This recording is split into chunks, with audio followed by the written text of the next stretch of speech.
The story begins with the coach turned to Kei. What do you think of Ryu? Kei pondered for a moment before replying, he has the potential to be a champion. As they talked, a noise caught their attention. In a corner of the gym, 3 students were bullying another, pressing him against the wall.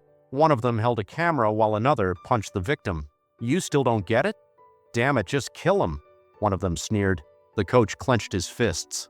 Those little punks, he muttered, stepping forward. But Kei stopped him. Wait, Kei said quietly. The victim, a boy with long drooping hair, stayed silent as he endured the punches. His face tilted from the force of each hit, but he didn't fight back. Kei's brow furrowed as he observed the scene. Suddenly, the boy opened his eyes, his calm gaze striking like lightning. Kei stiffened at the sight. The boy didn't react to the punches, didn't dodge, didn't resist, just stood there, taking the hits without a word. Kei frowned and whispered, I'll handle this. Before the coach could respond, Kei moved. Behind the building where the air conditioners hummed, Kei's voice echoed, That's enough. The bullies turned, startled. What's your problem? You want to get beaten up too? One of them sneered, but their leader winced in pain as the coach grabbed his ear. You disrespectful brats. What do you know about respect? The coach forced the bullies to do push-ups while Kei approached the victim. Why didn't you dodge? Kei asked quietly. The boy, his hair falling over his face, glanced up at Kei without answering. I know you could have avoided those punches easily, Kei pressed. The boy looked away, his indifferent expression unchanged. I don't care, he finally muttered, turning to leave. Kei stood frozen, watching the boy's retreating figure. This kid doesn't fight for fame or power, Kei thought. He's not like normal people. As the boy walked away, Kei clenched his fists. Hey, kid, he called out. The boy stopped and turned back, his calm eyes meeting Kei's. Do you want to learn boxing?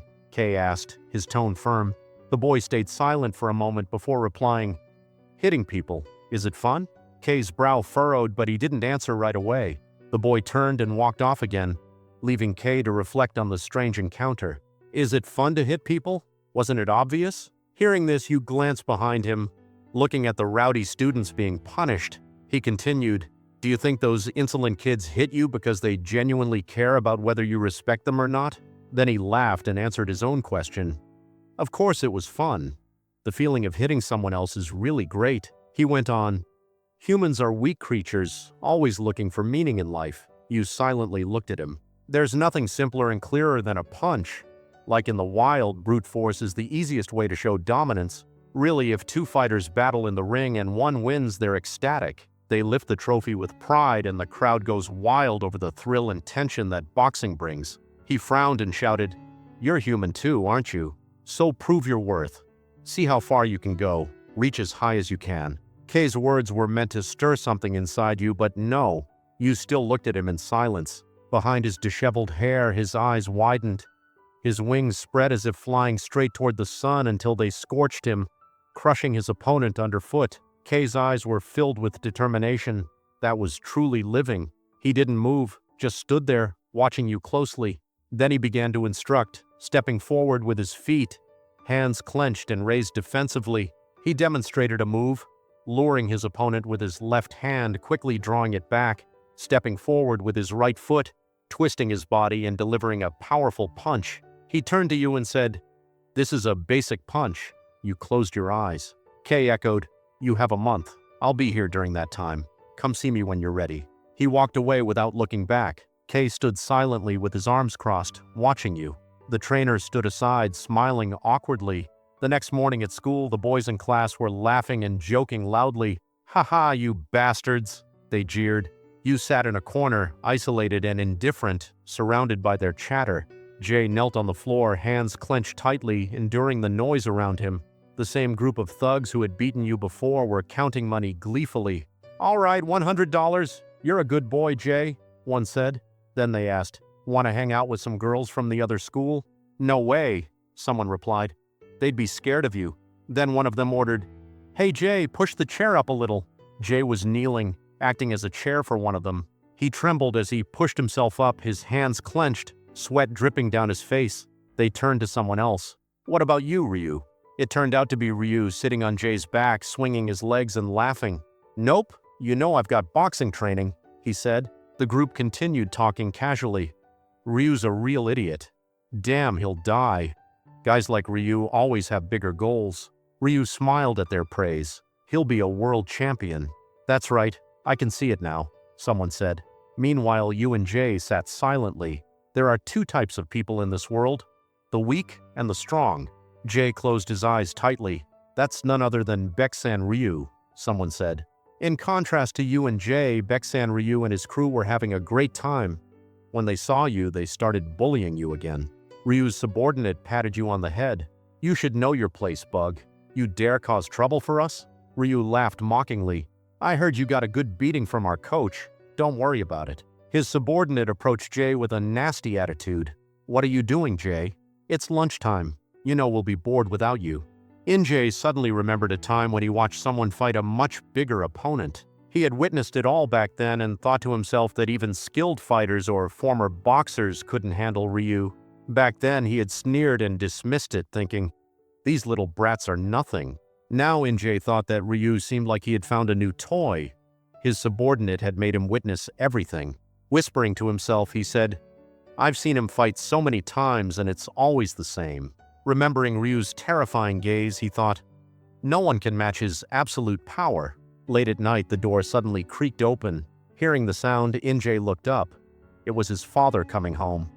He ran out to greet him, saying, Dad, you're back.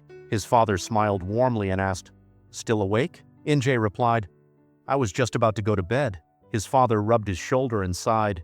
My shoulders hurt. Suddenly, Jay asked, Dad, back when you were a fighter, if you had to go up against someone stronger than you, what would you do? His father paused, closed his eyes, and thought for a moment before answering, As a professional fighter, I always gave it my all, no matter how strong the opponent was. That's what being a pro means. Jay lowered his head and softly said, Yeah, I think so too. Then, still looking down, he spoke again. But what if you faced someone so strong that you froze? What would you do then? He explained that even professionals might freeze up when facing fear. His father nodded and admitted, Sometimes when I faced a stronger opponent, I'd forget everything I'd learned. All I could do was grit my teeth, throw wild punches, and hope for the best. But in the end, I'd get knocked down. Lying on the mat, I'd think, it's finally over. I don't have to worry anymore. But, his father continued, the moment you decide to give up, your career ends right there. Even if you're beaten and the audience jeers, as long as you have the strength and will to get back up, you can keep fighting. That's what makes a true boxer. Hearing this, Jay's eyes lit up. His father added, But that's just in the ring. If you're in trouble and haven't done anything wrong, the best thing you can do is run. Run as fast as you can. That's true courage, too. He explained that the bravery of a warrior and the courage of an ordinary person are both valuable. Jay respectfully replied, Thank you, father. I'll go to bed now. His father smiled warmly as he left. That night, Jay couldn't sleep. His heart was pounding as he lay under the blanket. In the dark, he heard someone walking slowly up the stairs. It was Ryu. His face looked exhausted. Suddenly, a voice rang out. School's been over for a while. It was Baeksan Ryu. Baeksan Ryu smirked. You're late. I've been waiting for you. He sat on the steps and said, Our nice homeroom teacher gave me your address. But Jay ignored him and walked away. Baeksan Ryu shook his head and muttered, No manners, huh? You dog. Then he stood up and kicked Jay hard, causing him to stumble and fall. He grabbed Jay's hair, glared at him, and said, You know how to throw a punch, right? Come on, just like you did to me this afternoon. Try it here and now. Ryu's terrifying glare bore into him. He slammed Jay's head to the ground and spat out a curse. Jay's eyes became vacant, devoid of emotion. Baeksan Ryu sneered at his silence, sighed, and let go of him. Grabbing Jay's hair again, he threatened, From now on, your life is mine. Bring me $150 by tomorrow or else you'll regret it. He spat on Jay's face and called him worthless before leaving. Jay struggled to get up, blood trickling from his head. Meanwhile, Ryu was walking along the road, silent and brooding. Suddenly, his expression changed as he noticed a group of men standing in front of him. The bald man in the group said, You're Ryu, right? Ryu smiled confidently. I came to see if you're as tough as they say. Before the man could respond, Ryu charged and landed a powerful punch, sending the man flying. As the challenger slumped to the ground, Ryu turned to the others with a friendly smile and said, Hello, everyone. The group muttered, Damn, what a monster. The man on the ground was trembling with fear. Ryu grinned, enjoying his prey's terror. That's the look I wanted to see, he said with satisfaction. The man stammered, I'm sorry, I was wrong. I'll never mess with you again. But Ryu wasn't done. His eyes glinted with sadistic joy as he continued tormenting them. Back at home, Injay was still wide awake, haunted by the day's events. His heart raced as he thought about Ryu's terrifying power. He resolved that from the next day he would change and start anew.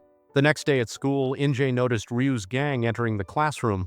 One of them said, beating that loser was so refreshing. Injay froze, terrified, but noticed they weren't paying attention to him. He was confused. Why were they leaving him alone? But then he overheard one of them mentioning, after beating that dog, I feel great. Injay's heart sank as he realized what they meant. Cut to a dimly lit warehouse. Yu lay beaten on the floor as Ryu's henchmen mocked him, calling him names and taunting his fighting skills. They forced him to stand and mocked his attempts at boxing. Ryu sat on a high platform watching it all with a mocking smile. When Injay suddenly burst in, shouting, Enough! Everyone froze in surprise. But Injay's courage quickly faltered, and he stood motionless, heart pounding, unsure of what to do next. After saying this, scene slowly fades in. Thank you for watching. Your support means everything. Stay tuned as the next part of this journey will be dropping soon. Don't forget to like, comment, and subscribe to stay updated. See you in the next one.